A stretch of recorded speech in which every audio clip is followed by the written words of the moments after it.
Hello, darling. I love your handle. I love acting. That's really sweet. I love it too. So, you asked how to get into acting, like how to progress from the student films and short films that you've done. I'll tell you, it's really bizarre, and things have changed since when I first started. I'll tell you what I did do and what I don't recommend. I I made a map, and I made this map, and I drove around to all the different agencies in Beverly Hills, all the different agencies in Hollywood and LA. And I literally did like this map, and I would stop at one, go in, be like, here's my reel, here's my headshot, and that's back when everything wasn't digital. Like, I'm that old. But anyway, I did that and, just ended up in the trash. I never heard one call.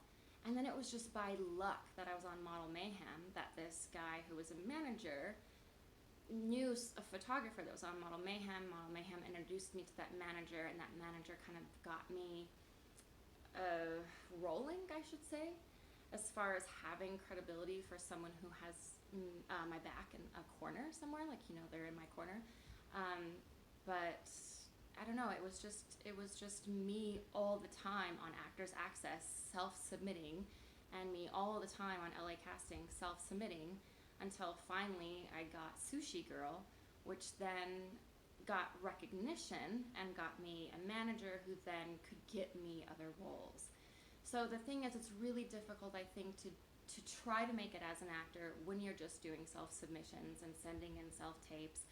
But I think it's great that you're doing acting classes. What's even better is casting director workshops, because then you're getting in front of casting directors, and that also helped me get into rooms for TV shows. I've never booked anything on TV yet, but I was getting in the room because I was impressing casting directors at workshops. And I don't know if this is still around because I haven't really been in this part of acting anymore, but it was called Act Now. And it was in Sherman Oaks, and basically you'd go in and it would be like an improv or even a prepared read with a casting director. You might have a month, you might have a day, whatever, with this casting director, but that's kind of what also helped me move along in my career. I think also, like, they can sense your desperation. So like when you're overdoing it in short films, which I've done, you're overdoing it in auditions, which I've done, because you want it so bad. You're like, what? How can I be different? And then you're flubbing up your lines, and then it's just really bad. And then your heart's not in it anymore because you've just been rejected so many times that you're just giving up. And like when I started giving up on my auditions was when I started booking more things. So I was like, fuck it, I don't care. I don't even want this project. And then I would get it. And then I'd be like, oh yeah, I want, so I think they can sense your desperation.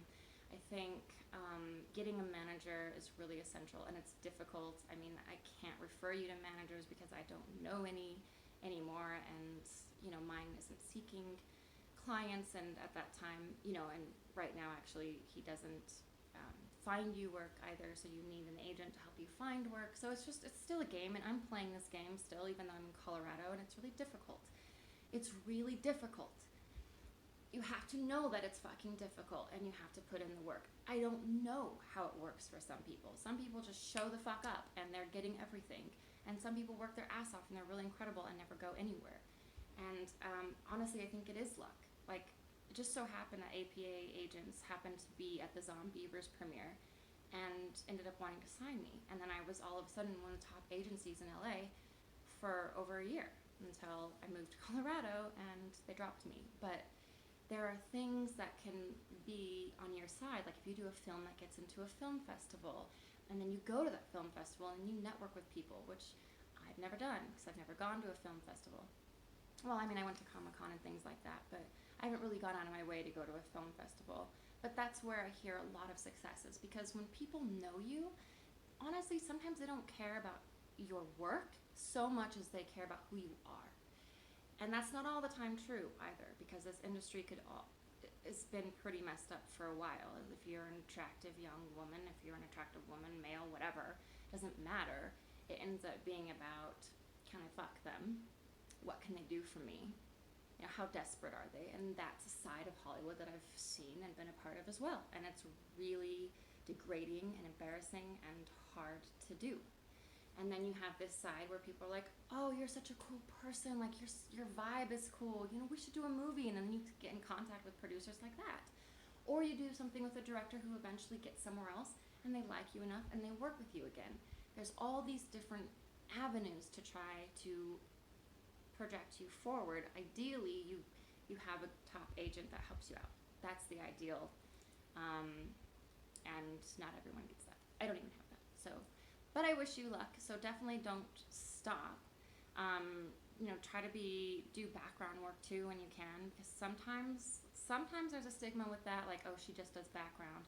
But sometimes you could be upgraded. So I did background on The Purge Anarchy. I got upgraded, became a principal actor, and I got 2 lines.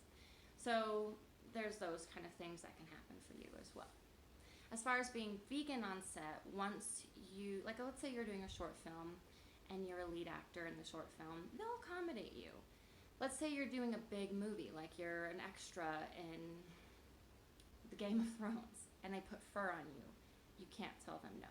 Unfortunately, you can't tell them no at that point. They put leather and fur on you, you just have to wear it, or you go home if you can't stomach it, period. I think I might have been in fur once for a commercial, and that was before I was vegan, but I was vegetarian, and it was vintage fur. I think I can be a little more forgiving with vintage fur because it's already been there and it's been there for a while, but at the same time, it's really difficult. And when you're an extra, you do not have a say.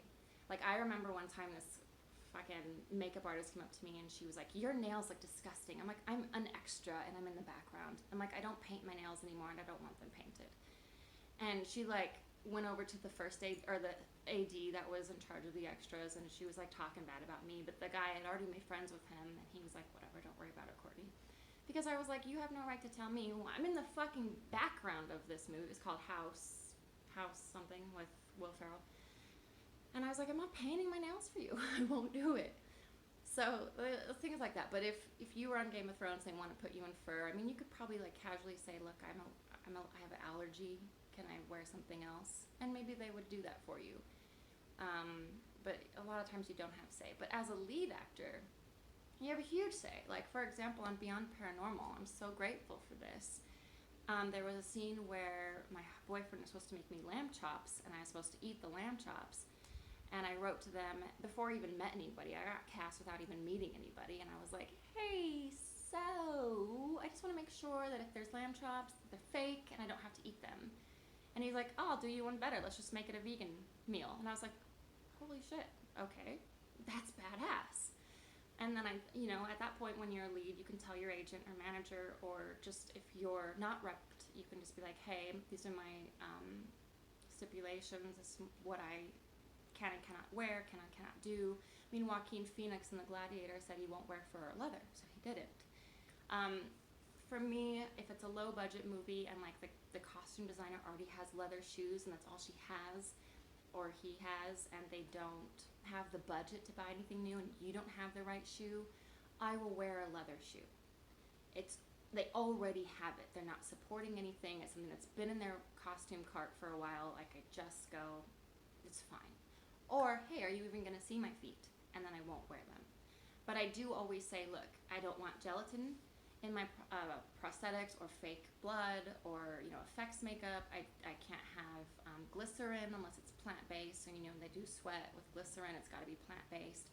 And I say, as long as the makeup is as cruelty-free as possible, because, makeup people also have their kits already done. So if they have MAC Cosmetics and that's all they use, then you're using products that might have beetles in it. It might have a little bit of animal product in it. It might not be tested, or it might be tested on animals. You can't really do anything about it, but you can say, hey, do you have anything that you can use that is vegan? And they'll go from there. Like, my makeup artist on Beyond Paranormal was outstanding. She was like, well, this is vegan, this is vegan, this is vegan, this is cruelty-free, this is... And she went out of her way to do that. Not everyone will do that, but when you're a lead in a movie, you usually can get away with something like that. And also on that movie, our effects guy was vegan, so it was really great. Everything was vegan. The blood, everything, the sweat. And in that movie, I also had to eat chicken, and they gave me Gardein, and it was amazing. I'm like, so that was one thing I couldn't change in the script. So there are things that you can do, like, for example, Leonardo DiCaprio in, what is that movie where he's in the wilderness and it's snowing? Such an emotionally fucked movie, but he has to eat a heart, and they made him a vegan heart, or either a vegetarian or a vegan heart, because he's vegan, or vegetarian at the time, I don't even remember. But yeah, so that's definitely plausible. Always ask and be as nice as possible. But when you're working with Colleen Atwood, Colleen, what's her name? I don't know, there's so many names. That's good to know. You should know people's names. But I did Alice in Wonderland, and it was just like, get it dressed, go. Get dressed, go. Like, put your wig on, go. Like, there was nothing you could do. So if she wanted to put fur on me, which there was no fur, I would have to just put it on. And that's when, you can't say anything, you can't speak up, because it's just the nature of the set. But like I said, if you're a lead, feel free to step up, ask, say something, and just go from there. Honestly, it's the best thing to do, because I actually misread a quote once. I forget what the actual quote was, because I only remember the misreading of it, but it says, don't sacrifice your morals for Monet. Oh yeah, it was money. Don't sacrifice your morals for money. But I thought it said Monet. And to me, remembering that scene from Clueless, where she's like, she's totally Monet. Like, I was like, oh, don't sacrifice your morals for art. So if you're doing an artistic piece, you're doing acting, you're doing something, but you have to sacrifice your own values, it's not worth it. It's not worth doing. And I would leave that situation, because that's where we're all fucked up anyway. Because a lot of us have been doing things that don't serve us and our higher good, doesn't serve the community, but we do it anyway. It's like people who work for companies that burn down the rainforest for palm oil. Well, I gotta support my family. Well, I have to have income. Well, I have to pay my bills. It's like, yeah, but you're supporting burning down the rainforest. You could walk away. If you walk away, that's great. Maybe someone else would walk away. Maybe someone else would walk away. It's like the Breakfast Club. If one person gets up, we'll all get up. It'll be anarchy. So get the fuck up and stand up for what you believe in, because that's what matters.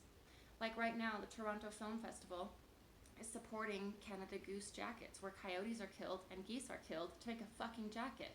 And because they're a partnership, if I had a film that got sent there, I'd be like, no, sorry. It's not worth it to me.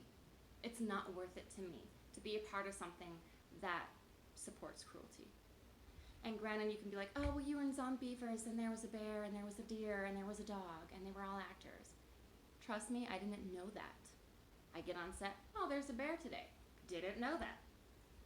Oh, there's a real deer today. Didn't know that. I knew there would be a dog actor, but I didn't know there would be a real bear, and I didn't know there would be a deer, and I didn't know that they would be working for their food and kept in a cage. I didn't know that.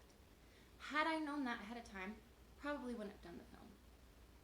Or I would have seen how they treat the animals, but at the same time, who I am now, I wouldn't have done the film. Sushi Girl, the same. Sushi Girl, I had plastic replicas of the sushi on my body.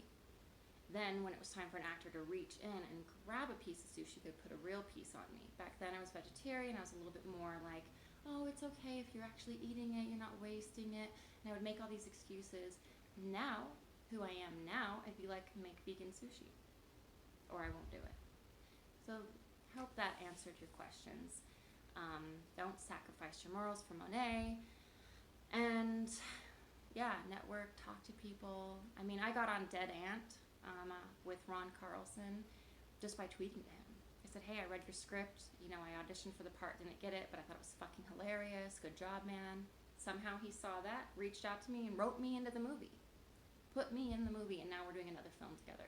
So, things can go that way as well. So good luck to you, sis, and let me know how it goes, and let me know if I helped you at all. And just stay true to who you are, really, because when you're true to who you are, that's when things happen for you. And you're trying to be something you're not, everyone knows it. And whether or not you're good at faking that shit, which some people are, I can tell that you're an honest person, so just try to be true to who you are. Because it's a tough fucking business. Love to you.